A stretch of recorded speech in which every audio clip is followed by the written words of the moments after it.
Charles Lindbergh State Park.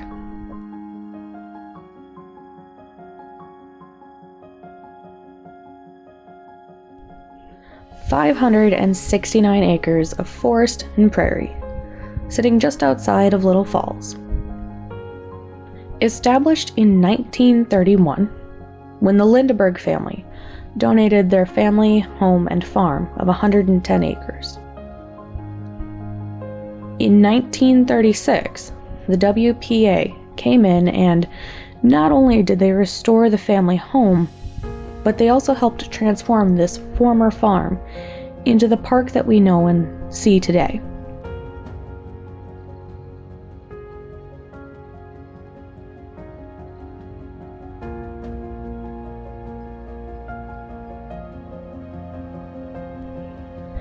They built many of the structures that are there currently, to include the water tower, the park picnic shelter, and I believe even some of the restrooms.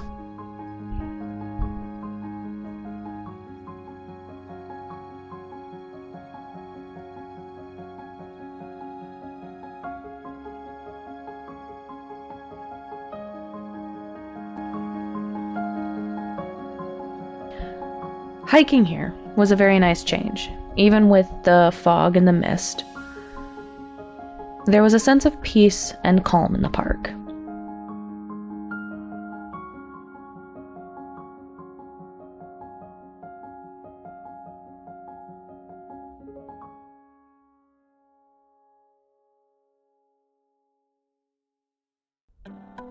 Most of the trails I'd hiked on recently were a little bit more challenging, with a lot more terrain.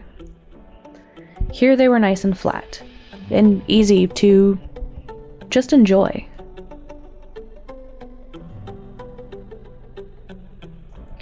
It made for a very relaxing walk. The paths themselves wound through dense forest, filled with giant oaks and equally massive pines.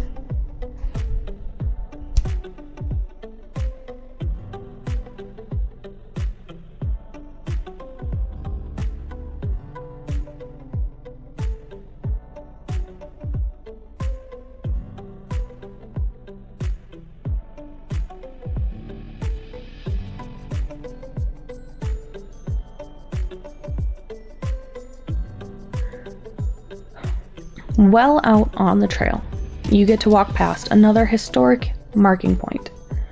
It's here where the aviator Charles Lindbergh landed an old World War I plane that he had purchased called Jenny. At the time, this clearing would have been much larger, but as the years go by, the forest has begun to reclaim the space.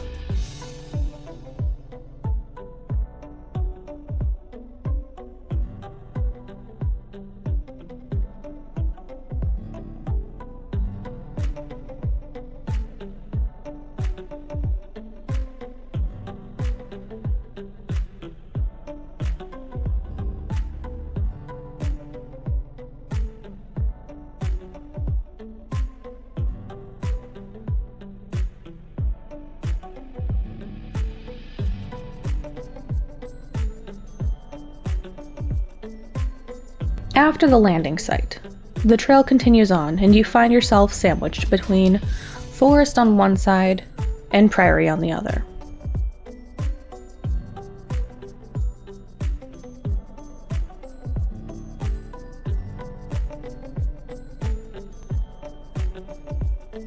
And finally, at the end of the trail, or perhaps at the beginning, you choose. We find our way back to the main area of the park where you can see the old water tower and that sheltered picnic area. But perhaps my favorite part was seeing the remains of a white pine that had fallen.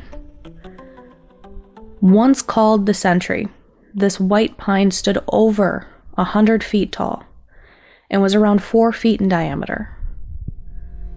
Having lived possibly over 280 years, it was struck by lightning in 1986 and then died the following year. It was really cool to see this one final piece. that they had saved and protected all these years, and continue to leave it there as a reminder of what once stood.